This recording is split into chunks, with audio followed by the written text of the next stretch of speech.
ka Mose ngo ababwira ati aya mategeko gutegeka uyu munsi ahore ku mutima wawe, ujye ugira umwete wo kuyigisha abana bawe, ujye uyavuga wicaye mu nzu yawe, nuko ugenda mu nzira, nuko uryamye, nuko ubyutse. Mu minsi y'isezerano rishya Yesu Kristo aravuze ati nimureke abana bato bansange ntimubabuze, kuko abameze batyo ubwami bwo mu ijuru ari ubwabo. No ku munsi wa Pentekote intumwa Petero yavuze iby'agakiza kabonerwa muri Kristo iti isezerano ni iryanyu n'abana banyu. Nuko rero ni amahirwe yacu kuzanira uyu mwana umwami Yesu, tukamuzanira abana, kandi ni umurimo wacu kubarerera mu nzira ze.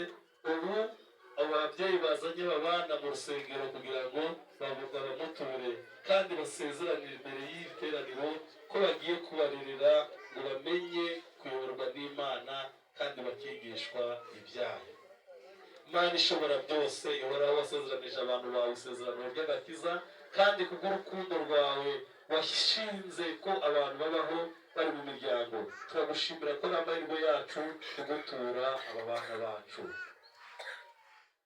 Mbese uremera gutura Imana, uremera imbere y'iteraniro gutura Imana uyu mwana wawe? Igisubizo kiravuga ngo yego ndabyemera. Urukongorera urabyemera? Mbese uremera yuko ushobora kose uzabafasha kwanga Satani n'imirimo ye, no kwanga gushukwa n'iby'isi n'ibyifuzo bibi by'abanyabyaha, kugira ngo mukurerera aba bana ntimuzayoborwe nabyo, kandi uko mushobora kose muzabuza aba bana kubikurikira? Igisubizo kiravuga ngo turabyemera. Muzanga kubambika inkisha no kubahamagarira abapfumu igihe barwaye?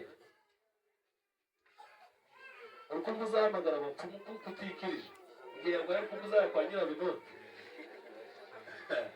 Wemera ibyanditswe byera byose byo mu isezerano rya kera n'irishya? Igisubizo kiravuga ngo yego ndabyemera. Dusenge. Mana yacu witirirwa imiryango yose y'abatuye mu isi no mu ijuru, emerera abo bana bashobore kugwiza ubwenge, babyiruka bashimwa nawe n'abantu. Uyobora ababyeyi ubashyigikire mu buryo butuma bashobora kuyobora aba bana ngo bagere ubugingo bwo kwizera Yesu Kristo, ikimenyetso cyabwo ari ugukiranuka muri iyi si no mu yindi izaza irimo umunezero udashira. Turagusaba ngo bagezwe bakiri bato ku kwizera k'ukuri no kwemera ibyasezeranijwe ku bwabo, tubisabye ku bwa Yesu Kristo umwami wacu, amen.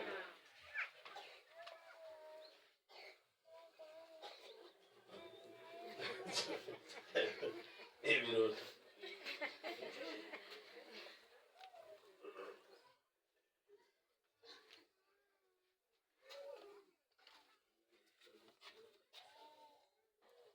Uyu Uwikunda Samweli tumutuye Imana mu izina rya Data wa twese, iry'Umwana n'Umwuka wera, amen.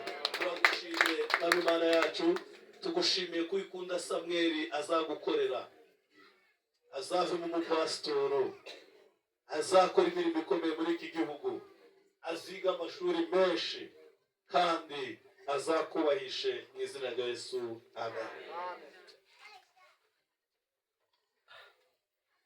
Murakoze cyane.